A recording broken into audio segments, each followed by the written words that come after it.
വാർത്തകൾ ആദ്യമേ അറിയാൻ പ്രൈം ന്യൂസ് മലയാളം സബ്സ്ക്രൈബ് ചെയ്യൂ. നാടിനെ നടുക്കിയ കലഞ്ഞൂർ മുറിഞ്ഞലിലുണ്ടായ അപകടത്തിൽ ആരോണിന് ഒറ്റയടിക്ക് നഷ്ടമായത് 3 പേരെയാണ്. പിതാവിനെയും സഹോദരി ഭർത്താവിനെയും നഷ്ടപ്പെട്ട ആരോണിനെ എങ്ങനെ ആശ്വസിപ്പിക്കുമെന്നറിയാതെ സങ്കടപ്പെടുകയാണ് ബന്ധുക്കളും സുഹൃത്തുക്കളും. അപകടത്തിൽ മരിച്ച ബിജു പി ജോർജിന്റെ മകനാണ് ആരോൺ. സഹോദരിയും അളിയനെയും സ്വീകരിക്കാൻ തയ്യാറായി നിന്ന ആരോൺ കേട്ടത് മൂവരുടെയും മരണവാർത്തയാണ്.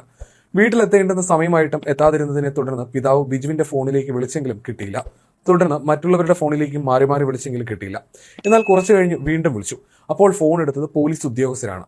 അവരാണ് 4 പേർക്കും അപകടമുണ്ടായ വിവരം ആരോണിനോട് പറഞ്ഞത്. വിവരമറിഞ്ഞ് കോന്നി താലൂക്ക് ആശുപത്രിയിലേക്ക് എത്തിയപ്പോഴാണ് അപകടത്തിന്റെ ആഴം ബന്ധുക്കൾ നടുക്കത്തോടെ തിരിച്ചറിഞ്ഞത്. പോസ്റ്റ്മോർട്ടം കഴിഞ്ഞ് ബിജുവിന്റെയും നിഖിലിന്റെയും മൃതദേഹങ്ങൾ ആംബുലൻസിലേക്ക് എത്തിച്ചപ്പോൾ തളർന്നുപോയ ആരോണിനെ സുഹൃത്തുക്കൾ ചേർത്ത് പിടിച്ചു.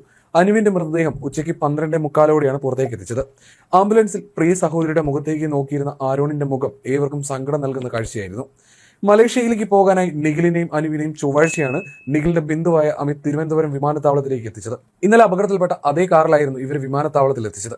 മലേഷ്യയിൽ നിന്ന് തിരികെ ഇവരെത്തുമ്പോൾ വിമാനത്താവളത്തിൽ നിന്ന് മടക്കിക്കൊണ്ടുവരാൻ അമിതിനെയായിരുന്നു ഏർപ്പെടുത്തിയിരുന്നത്. എന്നാൽ അവസാന നിമിഷം തീരുമാനം മാറി. താനും അനുവിന്റെ പിതാവും ചേർന്ന് വിളിച്ചുകൊണ്ടുവരാമെന്ന് നിഖിലിന്റെ പിതാവ് മത്തായിപ്പൻ അമിതിനെ അറിയിക്കുകയായിരുന്നു. കാഞ്ഞിരപ്പള്ളി അമൽ ജ്യോതി എഞ്ചിനീയറിംഗ് കോളേജിലെ എംടെക് വിദ്യാർത്ഥിയാണ് അമിത്. അതേസമയം അനുവിനും നിഖിലിനും അത്രമേൽ പ്രിയപ്പെട്ട സ്ഥലം കൂടിയായിരുന്നു അവരുടെ ആ പള്ളിമുറ്റം. തങ്ങളുടെ സ്നേഹത്തിനും വിവാഹത്തിനും സാക്ഷിയായ ഇടം. ഒടുവിൽ ചേതനേറ്റ ശരീരങ്ങളായി ഇരുവരും വീണ്ടും ആ പള്ളിമുറ്റത്തേക്ക് എത്താനൊരുങ്ങുകയാണ്. ചേതനേറ്റ 2 ശരീരങ്ങൾ മാത്രമായി. പൂങ്കാവ് സെന്റ് മേരീസ് മലങ്കര കത്തോലിക്ക പള്ളിയിലെ പെരുന്നാളിന്റെ അവസാന ദിവസം നിഖിൽ കൂട്ടുകാരോട് പറഞ്ഞിരുന്നു, ഇനി ഞങ്ങളുടെ മലേഷ്യ ട്രിപ്പിന് ശേഷം കാണാം. പക്ഷേ മലേഷ്യയിൽ നിന്നുള്ള ഇരുവരുടെയും വരവ് നാടിനെ മുഴുവൻ കണ്ണീരിലാഴ്ത്തി. ഇരുവരുടെയും മൃതദേഹം ഒന്നിച്ച് ഒരേ കല്ലറയിൽ സംസ്കരിക്കും. സമീപ കല്ലറകളിൽ ഇവരുടെ അച്ഛന്മാരും മക്കൾക്ക് മരണത്തിലും കാവലാകും. പെരുന്നാൾ അവസാനിച്ച ഡിസംബർ 8 പിറ്റേന്നാണ് നിഖിലും അനുവും മലേഷ്യയിലേക്ക് മധുവിധി യാത്ര പോയത്.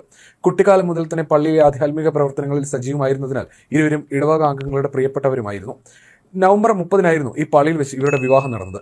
വിവാഹ പിറ്റേന്നായിരുന്നു പെരുന്നാൾ കൊടിയേറ്റ്. പള്ളിയിലെ ഗായക സംഘത്തിലെ അംഗങ്ങളായ നിഖിലും അനുവും സജീവമായി പെരുന്നാൾ ദിനത്തിലും നിറഞ്ഞു. അനുവിന് MSW പരീക്ഷയിൽ മികച്ച വിജയം നേടിയതിന് പെരുന്നാളിനോടനുബന്ധിച്ച് നടന്ന അനുമോദന സമ്മേളനത്തിൽ ഉപഹാരം സമ്മാനിച്ചിരുന്നു. നിഖിലും അനുവും മലങ്കര കാത്തലിക് യൂത്ത് മൂവ്മെന്റിന് വലിയ ആവേശമായിരുന്നെന്ന് ഇടവക സെക്രട്ടറി ജോർജ് കുട്ടി, ട്രസ്റ്റി എന്നിവർ പറഞ്ഞു. മൃതദേഹങ്ങൾ ആദ്യം കോന്നി താലൂക്ക് ആശുപത്രിയിലും പിന്നീട് പത്തനംതിട്ട ജനറൽ ആശുപത്രിയിലും എത്തിച്ചു. പത്തനംതിട്ട ജനറൽ ആശുപത്രിയിൽ പോസ്റ്റ്മോർട്ടത്തിന് ശേഷം മൃതദേഹങ്ങൾ ബന്ധുക്കൾ ഏറ്റുവാങ്ങി മോർച്ചറിയിലേക്ക് മാറ്റി. കലൂർ മുറിഞ്ഞുകലിൽ കഴിഞ്ഞ ദിവസം പുലർച്ചെ 4:05 അപകടമുണ്ടായത്. കാറിന്റെ ഡോർ തുറന്നപ്പോൾ കണ്ട കാഴ്ച പറയാനാകാത്തതാണെന്ന് രക്ഷാപ്രവർത്തനത്തിന് മുൻകൈ എടുത്ത നാട്ടുകാരൻ പറയുന്നു.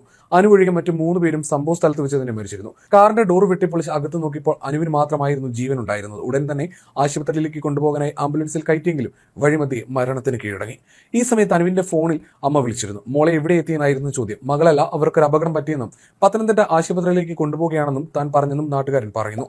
നവംബർ 30 നിഖിലിന്റെയും അനുവിന്റെ വിവാഹം. 8 വർഷത്തെ പ്രണയത്തിനൊടുവിലാണ് ഇരുവരും വിവാഹിതരായത്. മലേഷ്യയിൽ മധുവിധുവിന് പോയ ശേഷം മടങ്ങിയെത്തിയതായിരുന്നു അവർ. ഇവരെ തിരുവനന്തപുരം വിമാനത്താവളത്തിൽ നിന്ന് കൂട്ടിക്കൊണ്ടുവരികയായിരുന്നു ബിജുവും ഈപ്പൻ മത്തായി. 2011 മോഡൽ കാറാണ് അപകടത്തിൽപ്പെട്ടത്.